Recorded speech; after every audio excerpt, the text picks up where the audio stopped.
Hey, everybody. Welcome to another episode of Test Case Scenario. I'm Jason Baum, and with me, as always, our co host panelists. I'm not really sure what to call you all yet. We still haven't figured that out. Maybe we never will. Maybe that's just going to be how we intro every episode. Evelyn Coleman and Marcus Merrell. I And think I'm a well-wisher. a well wisher. There you go. Okay. Friendly faces. And with us, as you could tell, we have an extra panelist today. Uh, Bekah, welcome to the show. Thanks for Um, having me. Thank you so much for being on. We are, gosh, Evelyn, how would you describe this group? Eclectic? Eclectic. I like that. We are an eclectic group of individuals that love to talk about test automation, test cases, and I think a whole lot more. And some of us have stronger opinions than others, mostly with Marcus. And every now and then we'll just have engaging conversations about why we're wrong, why we're right, and then usually end with I don't know if we ever end with do we ever have an outcome? Not really. More questions. More questions. Yeah, but I think that's good. I think it's good when you have more questions. Uh, so Bekah, anytime we have a new guest on the show or new panelist, we like to read their bio to our audience. And then we're probably going to ask you a few questions and then have this lively conversation out of whatever comes from it. Are you game for that? I can't wait. Awesome. And thank you for being game for that.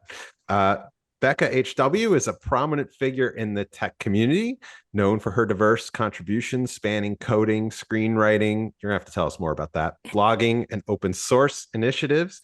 Her personal website, BekahHW.com, offers insights into her professional journey, projects, and tech perspectives. In addition to coding, Bekah is a co-host for the podcast at virtualcoffee.io and notably has also championed the 100 Days of OSS challenge on freecodecamp.com, encouraging developers to contribute to open source projects consistently, which is an awesome, awesome project that we'll also get into later in the episode. And with that said, thank you so much again for joining us. And I'll just open it up to the group, based on all that, where we want to begin as we start picking Bekah apart.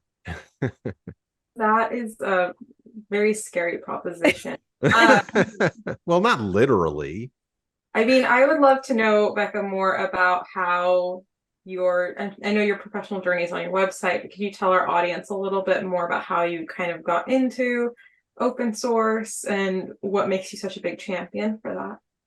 Yeah, sure. So I am a career changer. I actually spent 10 years teaching college English before coming into tech.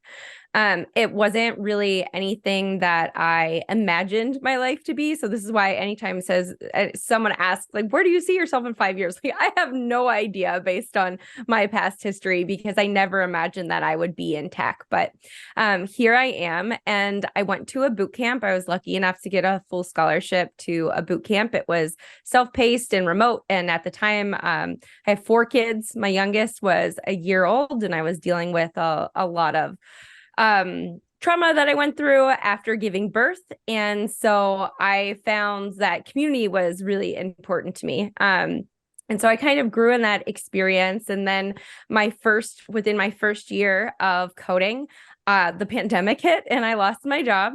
And I started a community called Virtual Coffee. It's virtualcoffee.io, which is a group of people in tech at all stages of the journey. And I think this is where a really defining moment in my life happened. So at first I thought like, hey, we're all just going to meet on Zoom twice a week during the pandemic and it'll just be a summer, like the pandemic lasted a little bit longer than we all anticipated. And so the moment that I kind of recognized that this is more than just a summer thing or a pandemic thing was when we did Hacktoberfest for the first time in 2020. And so everybody in the community was so excited. We had maintainers, mentors, and contributors, and everybody was there just supporting each other, growing, going outside of their comfort zones. And there was just such a sense of accomplishment and energy. I feel like you're exhausted at the end of the month most of the time. But at the same time, you have this like weird energy of like, that was such an amazing community experience. And I wanted to be able to help other people to do that. And one of the reasons why I never really got into open source prior to that, everyone kept saying like, oh, you went to a boot camp, you should get into open source. And I tried, but it's just, I'm like, I don't know where to start. And I asked some repository, some project, I'm like, hey, can I be part of this team? And they're like, sure. And they gave me all these permissions. And I'm like, what am I supposed to do? I don't even understand. Can someone help me out? And so I thought like, you know, with that Hacktoberfest experience and the support that we all gave to each other, it would be really great to continue to replicate that, especially for folks who are new in their career or who haven't contributed before. I mean, we have some, I think it was last year or the year before, we had someone who's a founder of a company who's worked at some pretty big companies. And it was his first time participating in Hacktoberfest and in contributing to open source. And he asked for a mentor. I thought, you know, this person is a genius. How am I going to find them a mentor? But it's different. Like you have to approach it from a contributor's point of view and see like, what are the needs here? You know, he's not seeking, I need a mentor for my technical abilities. It's to walk me through the process and figure out how I can best utilize my skills or help a project. And so for me, it's been a lot about like supporting those different paths into open source and finding ways for everybody who's interested to contribute in meaningful ways, while at the same time supporting maintainers so they're not overwhelmed by tons of contributions that they have to sort through or support. That's awesome. You know, we definitely have different backgrounds, but we are both in community. And it's interesting to hear you talk about open source and finding your way into tech. And it's similar for me. I've always been in community, but I was not in tech. And there is this, I don't know if it's, I guess it's imposter syndrome and a little bit of fear that everybody else knows what they're doing and you're like a fraud here. And like, and especially with open source, because sometimes in open source, those groups the projects, you know, the maintainers are very close and a lot of people have been working on those projects for a long time and it's hard to just step in and do. And, at least from my own personal experience, no, it just took like finding the right project to just say, I'm going to do that. Can I do that? And I think for others, how would you encourage them to just kind of raise their hand and say, I can do this. Like I can help out at least for this part and just get started.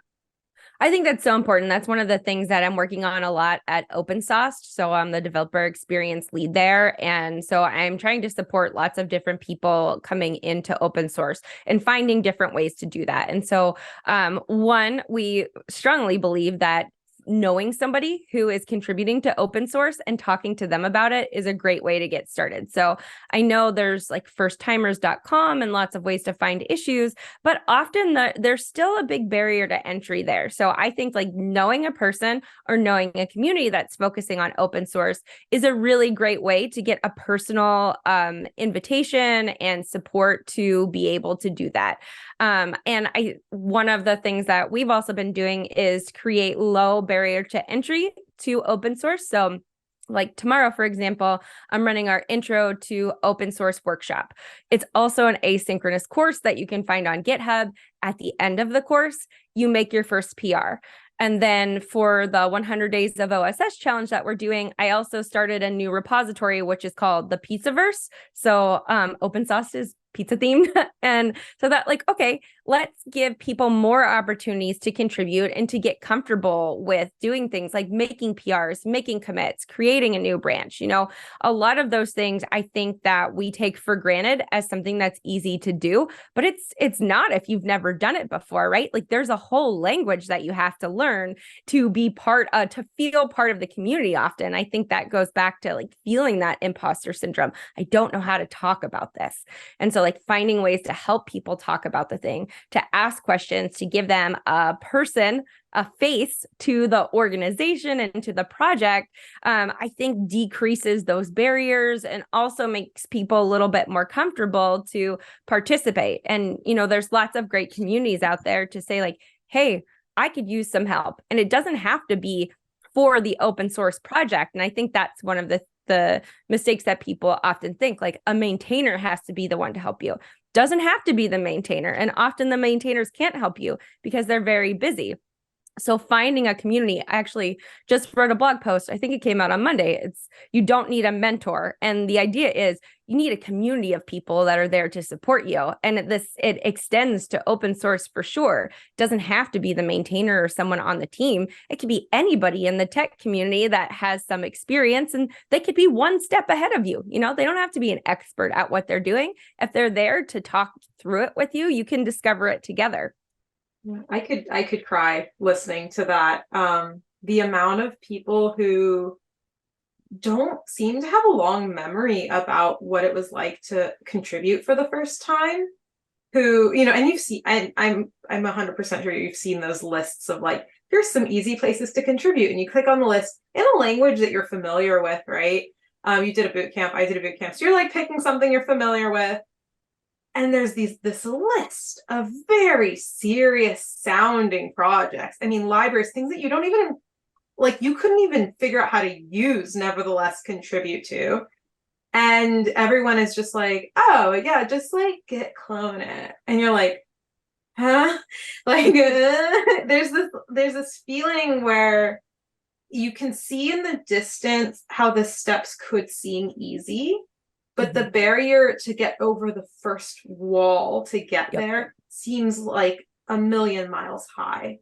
And so listening to you talk about that and talking about like needing possibly a community or somebody who's already contributing to help you, and recognizing and speaking out loud the words that it's not as simple as people around you will make it sound like it is. It's not.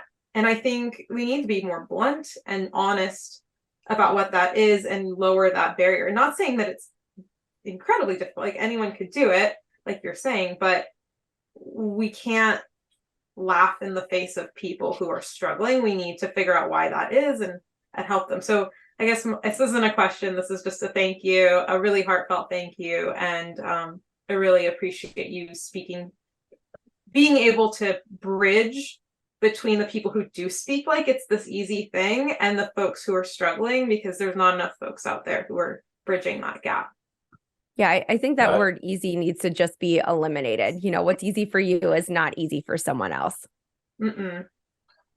I think that, it sort of brings up what might be intentional or unintentionally gatekeeping people out, blocking people out. And what I want to impress upon open source project leaders or anyone involved is just how easy it is to discourage someone without even really trying to, without even understanding that that's what you're doing. I saw a thread, someone was very helpfully trying to say, look, I have a problem. My company needs this problem to be solved in this open source project, and nobody's doing it. This issue's been open for a year, so I need to whatever. And she was trying to walk through and get help on the steps. And one person just said at some point, very snarky, like, this is basic programming stuff. And it's like, what in the world good does that do? Just that one sentence probably set this issue back a week, may have discouraged her from ever contributing ever again. And I feel like it should be, if you're the kind of person who needs a selfish motivation to do something, it's in your selfish motivation to get as many people contributing to your project as possible. And I don't think you should need that. But you don't want to you need to do succession planning on an open source project. It's probably more important than just about any kind of software where there's a profit motive. Without a profit motive, if you're not doing succession planning, you are planning for your project to die after you lose interest. And we've seen that so much. So I really applaud what you're doing in terms of greasing the skids for people to be able to get on board and start contributing to open source, particularly starting with, like, to me, I have a hypothesis that if you're going to start, you should start with something like a documentation that lets you get the git of it all under your fingertips, which is such a big barrier. It took me 2 years to figure out how to use Git at a professional level. Not something people just do naturally. So how do you recommend people getting started with it, like the nuts and bolts of it, if they don't even understand Git, understanding that might be the hardest problem of all of it? How do you recommend people get started with that? I think that it just comes down to finding the right resources for you. First of all, and this is again why we have the intro to OSS course that walks people through what it means to fork a repository, right? And it's funny because I haven't forked anything in a really long time. So as I was going through and making updates so I could lead the workshop, I was like, okay, wait a minute, like, how do I do this again? Because most of the time I'm just like cloning and creating a branch and then submitting from there. And so I think one, it's valuable to recognize that like even people who have been doing this for a while have to go back and brush up on these things because we're not doing it all the time. And then two, just realize it's a journey, right? It's going to take a while to learn these things and it's going to feel hard. I think one, talking about how difficult it could be and the challenges that you have are a really great way to find a community of people to support you. I know that when I was going through boot camp and I thought, I'm not cut out for this, I can't get this. I can't get JavaScript. And then I heard another mom tell me how she couldn't get it 2 years before me, right? And now she was working in the industry. And I thought, okay, this is just a natural part of the process. And so I think that some of the burden is on us to talk about these things, these challenges that we've gone through, and to remind people that we still go through challenges today. We just approach them a little bit differently, right? Because we're used to them. Something that would have frustrated me beyond belief 2 years ago. Now I'm like, it's frustrating, but I know I'm gonna get past that point.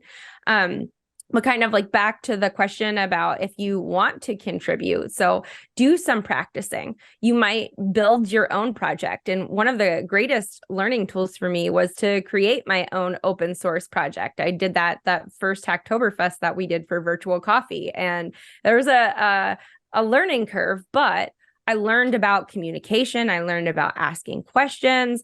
I learned how to write the steps of the project, because when you're creating a contributing guide, you write to the contributors and talk them through how to do those different steps.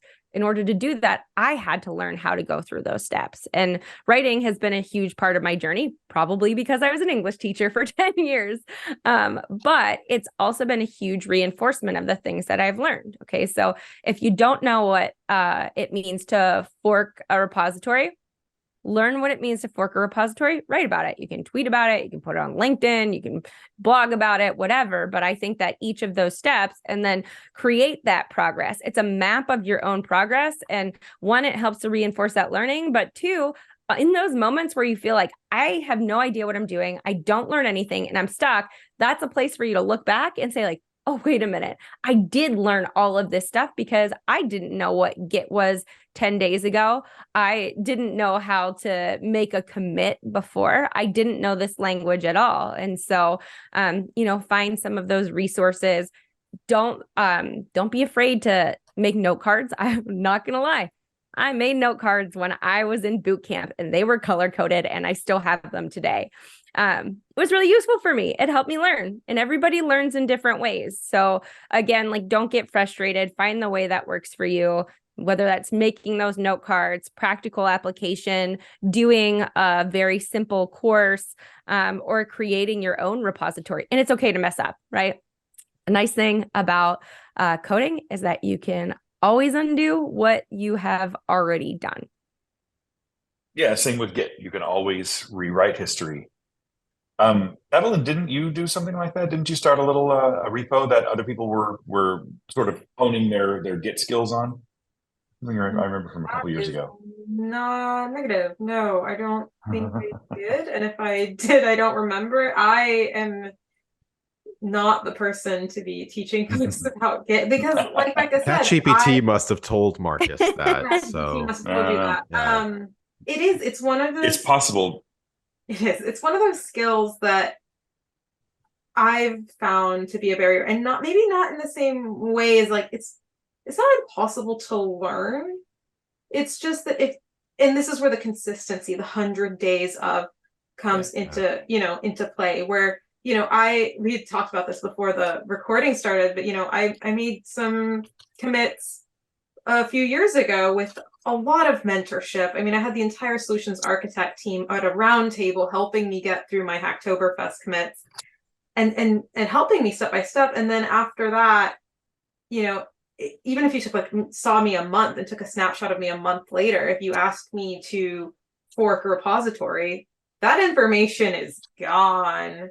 That is gone. You have to relearn it every single time. And I do think there's a bit of a limit, right? Where if you don't stay consistent enough and you have to relearn it enough times, you'll end up with a negative connotation about it in your mind, where you're like, oh, that's that thing that never sticks with me. So I 100% applaud the idea of doing something for longer than just a week, sticking with it, or making yourself a note to come back to say hey, here's today I overcame. And if you're reading this a month from now, remember that you overcame it, just like Bekah said. So Bekah, maybe this is a good time to kind of dive deeper and learn a bit more about, can you tell us a little bit more about 100 Days of OSS Challenge and how it got started and your inspiration for it? Yeah, so my inspiration for 100 Days of OSS was 100 Days of Code. And when I was learning, I did 100 Days of Code, and then I kept going, and I think I hit over 300 days straight. Nice. And for me, I found that it's much better, like you were saying, Evelyn, to be consistent than to spend 5 hours on a Saturday learning. It was better to learn for 15 to 30 minutes a day, every single day, than it was to just dump it in 1 week, because you have to go back so far. It's the same thing with the writing process, right? You can write and write and write and then not write for a week. And then you're like, what was the last thing I wrote? And then you have to go back and you have to read the thing and remember what your thought process was, right? And so having that little consistency is constantly making little bridges rather than having to build a huge bridge and follow that path. So it was really inspirational for me. And here I wanted to kind of demystify this idea that open source is unapproachable and say hey, it doesn't have to be contributions. And here's one of the things that I think also holds people up. And I felt this way for a long time. It's those green GitHub squares, right? We're all after the squares. But why are we after the squares? Just because they're there? And I don't know, somebody at some point must have said that they were worth something, but there's many different ways to contribute. And so, Marcus, you said a great place to start is documentation. And I think a great place to start is even before that, and just becoming a part of the community and being a lurker, right? Checking out the different projects and seeing is this a place that I want to be? And then start answering questions, because if you're lurking around, I don't know, we have 104 open issues on one of our open source repos right now. I know, because I wrote a blog post that included that number. But 104 isn't a lot for a lot of big projects, right? It becomes very hard to sort those and to know, did somebody already open this issue? And if you're just if you've been around and you're looking at the discussions and you're looking at the issues, you might not know how to solve them, but you could probably triage them. So if someone comes and creates an issue that says, hey, when I click this button, I expected this thing to happen and it's not happening, and you know the answer because that was answered 12 issues ago or something, then you can let that person know, hey, this was addressed here. You can refer to that conversation for the resolution that came out of this conversation. That's a huge help to maintainers and to community members and other contributors. And so, so this idea was look at all of the different ways that you can be a part of the open source ecosystem and support it, right? It can be through contributions. It can be through writing blog posts, answering questions. And one of the big things also is it should be meaningful to you, because if you are trying to do something that you hate doing, you're probably not going to keep with it. But open source as an idea as a whole, I think, is just a really beautiful community and can be, but we have to like encourage and nurture those different pathways and let people know that it's not just this one way of being part of the open source community. And so 100 Days of OSS is encouraging people, get contributions. That's fantastic, but also explore repositories, answer questions, write blog posts, or create content. And you know what? Take a day off sometimes because you definitely deserve it and you need it. Totally. We didn't even get into governance and working with volunteers and corralling volunteers, which I think is a huge part. That's I definitely want to get to that. But something that I love about the 100 Days of Coding, 100 Days of OSS challenges in community, like we deal with a lot of behavior economics, right? And like you already know this, but for our listeners at least, it is. Evelyn and Marcus, do you know how long it takes to build a habit? No. No, I don't even know what behavior economics is, so okay, no idea. Well, fair enough. Well, it takes 66 days to build a habit. Do you know how long it takes to break a habit? I'm going to say about 20 minutes in my case. Yeah. Any guesses? No. It's 30 days. So that's why it's so important for the repetition, because to build that habit and then maintain that habit is much harder than it is to break that habit. As we all know, like when it comes to like, gosh, working out for me, like, healthy eating, like you got to stay on these things. Otherwise it's so easy to just slip. Can we talk about the other ways of contributing? For me personally, my ways that I like to contribute is what I'm good at. And that is governance, working with volunteers and organizing. That has been my way of participating with open source projects, just because it's what I know. And I don't know how many people actually know that is a way into open source. Yeah, my journey with the Selenium project has been conference organization. I've been doing it for 12 years now. And that's almost the only thing I really, really, really get involved with Selenium. I do some governance stuff, but conference organization probably should be my next career. It's just one of the most fun, joyful things I get out of it. And it's fantastic. I started doing it as a sort of a clever way of getting to travel a little bit. But then I got to other issues like, well, all of the speakers at our conference are men. How can we fix that? How can we fix that in the community by changing our policy, changing our budgeting, changing all sorts of stuff about how we do it? And it just becomes this really interesting and very positive problem to solve. And so that's how I got started with open source contributions. Yeah, Bekah, I don't know if there's anything like with regards to governance or as a way in that you cover in anything. Yeah, I think I try and talk about it as much as I possibly can. And I rejected being a community person for a really long time. I just kept saying like, I'm not a community person. Like now I'm finally like, okay, fine. Why is that? That's a really good question. I think that maybe some of it had to do with I graduated boot camp and I was like hung up on this idea of being an engineer, right? And it kind of like goes to those green square things. Like this is the boot camp that I graduated from. I should be doing this thing, right? But at the same time, like I'm always a part of a community. I always want to be doing more to support people, and it gives me energy and joy to be doing that. The challenge for me is just like mentally saying you can be part of this community and not coding your entire day, right? And I find that I do much less coding than I do other things like writing, educating, supporting, and community work. And so all of those are really valuable ways to get there and to recognize I was talking with a friend about observability recently. And so, what does observability do for a community person? And so like when you are observing a community, what do you learn from that? And how are you able to grow and apply that to community? And a lot of it is recognizing where the issues are, where are the challenges? Because a lot of times people don't verbalize what those challenges are because they're afraid to, or imposter syndrome, or, they're embarrassed to. And so when you're observing the community or your contributors or your mentors or maintainers, then you're able to provide so much more support than you could otherwise, right? Because you start to understand this is the normal way that things happen, and we're running into something here. There's some friction, and now we need to figure out how to decrease that friction for that person. And maybe that has something to do with updating your contributing guidelines, reviewing your documentation to make sure that everything's up to date, letting people know like this is the standard for how we treat other people in this project, and if you're going to respond to somebody's issue, that's not how you're going to respond to them.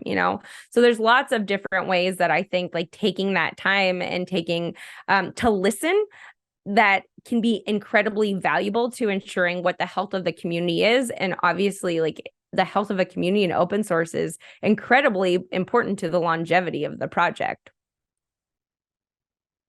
Yeah, completely. I mean, open source especially, it's so hard. There are things that need to be changed, right?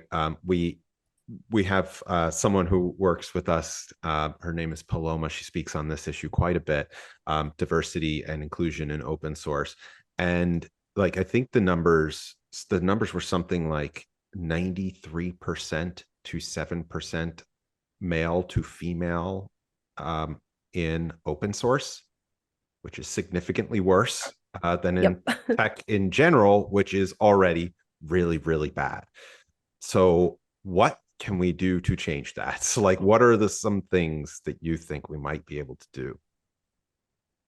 I think, a lot of it comes down to empathy, right? And being empathetic and supportive to the people who are contributing, and making sure that they feel like this is a welcome space for them to contribute to.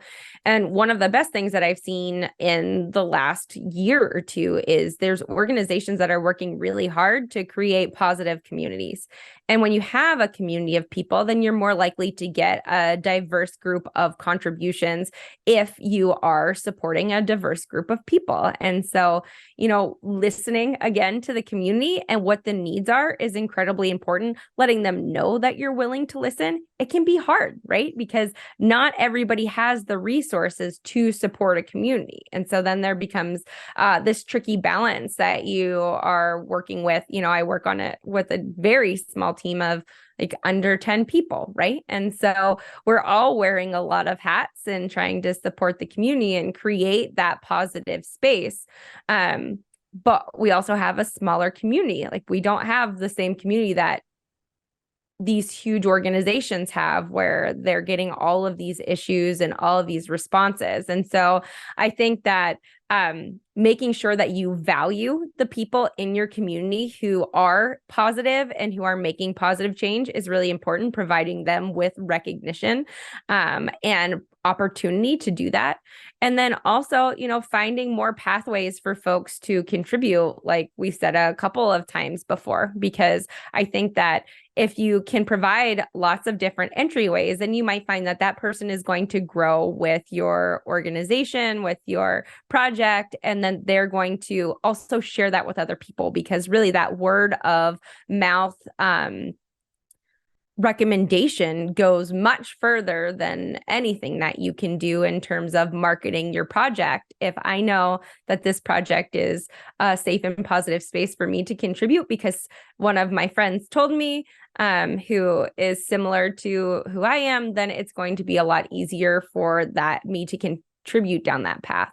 Yeah, I would add to that being careful not to, like, we're already talking about open source. We're talking about something that and somebody correct me, but like for a majority of folks, this is extracurricular, right? This is something that they're doing in their evenings or, in their breaks and things. It's not their main job yet.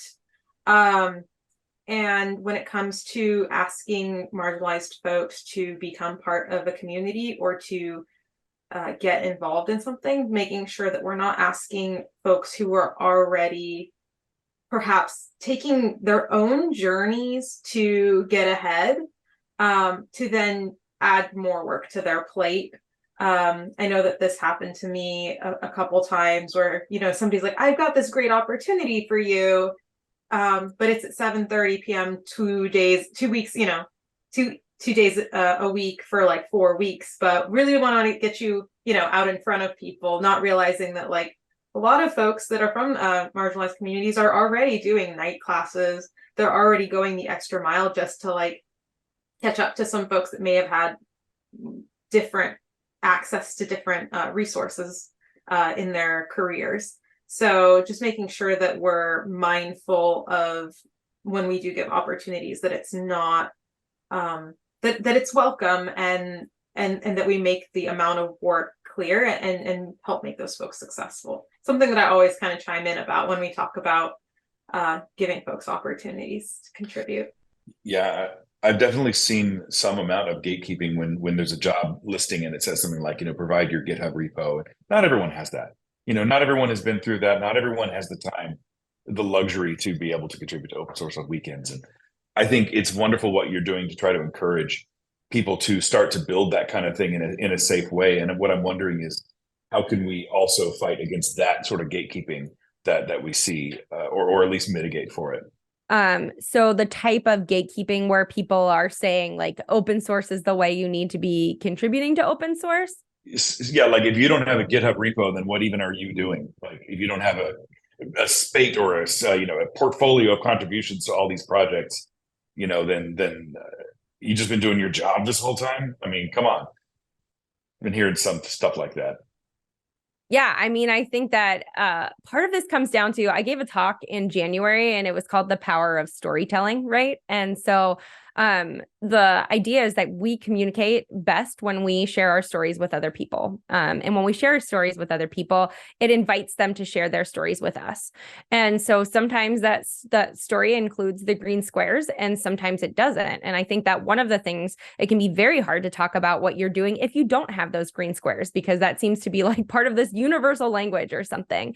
And so supporting other people to tell their story that isn't just about what that open source contribution is really important. And so what we might do is offer opportunities for people to give us their elevator pitch and give them feedback on that kind of thing, or to encourage them to share their story by first sharing your story that has nothing to do with your open source contributions, right? And so if you're thinking about it in terms of like, how do I provide an example for those people?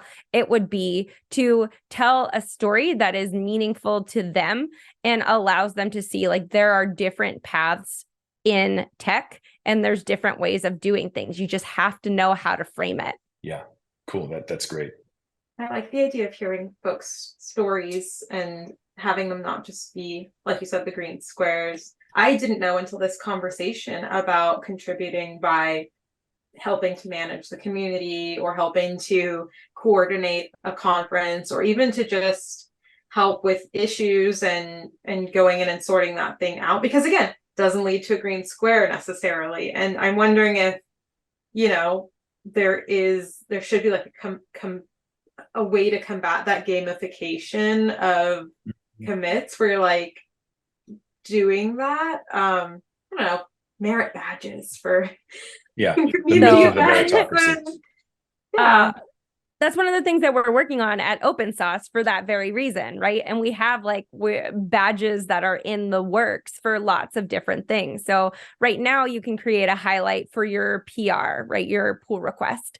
But we're also going to have the ability to create highlights for things like creating an issue, because that's another thing that's super important. And you don't have to know how to technically approach the code to create an issue, to create a bug report, right? And another feature that we'll have is to be able to highlight a blog post, because a lot of times the way people discover open source projects is through other people's blog posts. And I think that's probably most often how I do it, because it can be overwhelming just to search through this GitHub. Like, what am I even looking for when I'm looking for a repository, right? But if my friend writes a blog post on this thing and I'm like, that sounds really cool, I'm going to go check that thing out, right? Then I'm more likely to be a part of that. And so that's like one of the big things that we're working on. So you have like this resume, this portfolio resume on Open Sauce that recognizes there are many different types of ways to contribute. And it emphasizes there's lots of different skills too, right? Like writing a blog post requires writing skills, or creating some type of content. There's lots of different communication skills involved in that. And you can have all the green squares in the world, but you could be a terrible communicator. You could be the bottleneck at your company. And the reason why you have all of those green squares is because you don't let anybody else do anything, and you hold everybody up, and you just got that green square over other people that could have done it way faster than you could because your backlog is so huge, you know? So I think that it's a little bit, we have to get nuanced with our approach if we want to continue to build this positive open source ecosystem. It's like, it's a two-end street, right? I mean, I love exactly what you just said. And like from a contributor, for me, like I'm contributing to an open source project right now, working on their ambassador program, but that's like stuff I know, and that's what I can lend. And I guess that's what I was trying to say earlier. Like, it's much hard. Like, I'm learning Python in the background, like teaching myself, and like I am not a coder, but I'm trying to learn. I can't contribute in that way. I that's not my strength, but my strength happens to be like all the years of community building. What can I do? I will also say there's something on the projects side though, that I think in my time in tech, I've seen true issues with long-standing projects saying they don't have contributors, but then also not realizing that they are putting up a ton of walls and not letting new blood in. And something that Marcus even said, if you're not working on succession planning, and having worked with volunteers, I understand that you get a bunch of passionate people in, they're going to rally around each other, they're going to have great conversations, they're going to do really well, and then they burn out. Where's that next group of individuals coming from? Did you spend the time as part of that really exciting generation of content of all the things you want to do with the project? Did you plan for the next group of people? Because if you're not, your project's in trouble already. And how do you make that an inclusive environment? Because I think that's where so many projects go wrong. Yeah, I wish it were true that all the folks with all the green squares also knew how to communicate and write well, because there are a lot of folks who don't do it so well. And I wish there was, like, what I want to do to help out open source contribution now is I want to hold like a writing course and just teach people how to write and communicate. Like that's that would be great, but I have an opportunity for that. Right. But there's also writers who want to contribute. Yeah, right. Yeah. So I'll just put you on the spot here. I'm going to be running an intro to tech writing workshop sometime soon for 100 Days of OSS, and I'm looking for some folks to help out. So was that you saying that you were? Well, I was going to ask you at the end of the call, how can I help? See, that's how you know Bekah's really good at what she does. She already she heard something and immediately volunteered you. What I'm going to be looking forward to doing after this call is something that I learned today, which is I'm going to Google most interesting open source projects, because historically when I've tried to get into open source, I've always looked for easy contribution sites, or like easiest thing. Like I would put like, again, the easy word, or like beginner friendly. But after what you talked about just like being a lurker, I don't really care if it's beginner friendly or easy. I want to find a project that's interesting.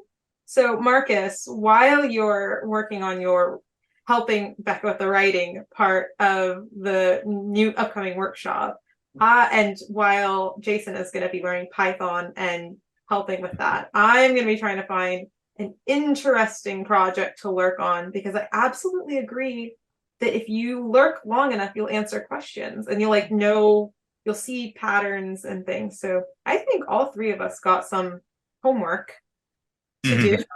So I'm going to add to your homework, Evelyn, because I would love to hear a list of the top 10 interesting projects that you come across, because there are some fascinating things out there. So do you have any recommendations for what I should search for? That's a really good question. I'm not sure. I think that, it depends on your approach. So sometimes there are a lot of games that are on GitHub, and it can be really fun to kind of explore what games are out there. If you're interested in AI, can't get away from it. But there are some really creative AI projects, I think, out there too. So I don't know, maybe think about, I know, oh, sorry, this is like my tangent. This is my ADHD brain turns on right about like 3 p.m. So I'm getting the ping pong brain right now. But there are, oh, now I don't even remember what I was going to say. There are games, there are AI things. Nope, it's gone. It was lost. Educational learning stuff. Oh, education. I think I'm gonna document how I find them. I'm gonna I think I'm gonna start by searching in GitHub for like things that I like, my hobbies. Like I'm gonna type in ballet. Oh, Well, maybe there's F1. something. So I'm gonna use that There you go. approach. But then I'm also gonna try F1. some buzzwords like interesting and look for blogs. So I'm gonna document. I'm not just gonna give you a list. I'm gonna document how I found these interesting projects. love it. And then I'm gonna enlist Marcus and Jason to do their things on those projects. Awesome. Thanks, Jason. Perfect. Thanks, Marcus. Bekah, thanks for inspiring us all. By the way, you're officially part of the podcast when you start something and then you completely forgot where you're. That is, you are I now remembered part of it. the I panel. remembered. Oh, what you go just ahead. said, Evelyn, made me. It reminded me. Somebody on the Virtual Coffee podcast was talking about a friend of theirs who was learning how to code, and they just created a project all about making sandwiches because that's what they were really interested in. So I was going to say, go with your interest. If you're interested in making sandwiches, I bet there's a project out there for you. See, yes, I'm gonna try that. I'm gonna try that approach first and see if I get results. I mean, +1 to that because Evelyn, you said it. A lot of this time is spent outside of work in your free time. So you got to do something that you're passionate about. If you're not passionate, you're not going to do it probably. So Oh no, yeah. The names of the libraries that come up when you look for like beginners friendly places to contribute sound like government projects. Like the names of these like projects are just really unfriendly. And then you like click on the documentation and you're like, I have no idea what this is even trying to do. That's when you raise an issue and let them know their documentation is very confusing. I'm not raising an issue until I get a badge on open source for it. So all right, I'll let you know. Nice. thank you. We're easily gamified. The first serious programming project I ever had the attention span to finish was me writing Tetris in C++. And so I had been trying so many other ways to teach myself programming in a way that was like business friendly or whatever. And I just like, no, I'm just going to write Tetris. Like I'm going to solve this problem and then this problem and this problem. We're not talking about learning programming here. I'm just saying, like, you got to follow your interest. You got to follow what makes you instant gratification. Totally. I don't know if anybody's used the app Habitica. I think that's how you say it. Yeah. They're an open source project, which I recently learned. And that's one that I plan on exploring because I think it's, although I don't use it anymore, I think it's it's gamified habit tracking, which kind of brings us back to the beginning of this episode or where we were talking about how long it takes to create a habit. And then you can contribute to the habit tracking app at the same time. Definitely. So meta. Love coming full circle, as we call it in the joke industry. That's a callback. Tell us 100 days of coding of OSS challenge that started that's already happening now, right? And goes through. Technically, it started July 23rd because that's 100 days until Hacktoberfest. And that just means at Open Sauce, we're providing a lot of extra content, support through workshops and Twitter spaces, and maybe even a mini conference during that time. But if you haven't started, it's totally fine. You can start whenever you want. When we're constantly trying to provide more ways to support people. So if there's a way we can support you, let us know. If there are questions, let us know. But we will run through the duration of Hacktoberfest, but doesn't mean that you can't keep going after that. Fantastic. And what's the website? Our website this is on our docs site. Oh, that's not what it is. It's docs.opensauce.pizza. And then there's a link to 100 days of OSS right there on the side panel. Awesome. And people can follow you on Twitter. Yes, you can always follow me on Twitter. At BekahHW. Pretty much everywhere I am, I try and stay consistent. Great. Awesome. Thanks so much for being with us, Bekah. It was really great getting to know you and so much about open source and your love for open source. And we have homework, so we're going to get started on it, and then we'll keep you updated. We'll follow up with another episode, right? I was going to say you're going to have to come back. Definitely. Yes, You're going to have to please. come back. That is a universal yes. Oh, thanks so much for having me. This is awesome. Thanks so much. And thank you for listening along. That's been another episode of Test Case Scenario.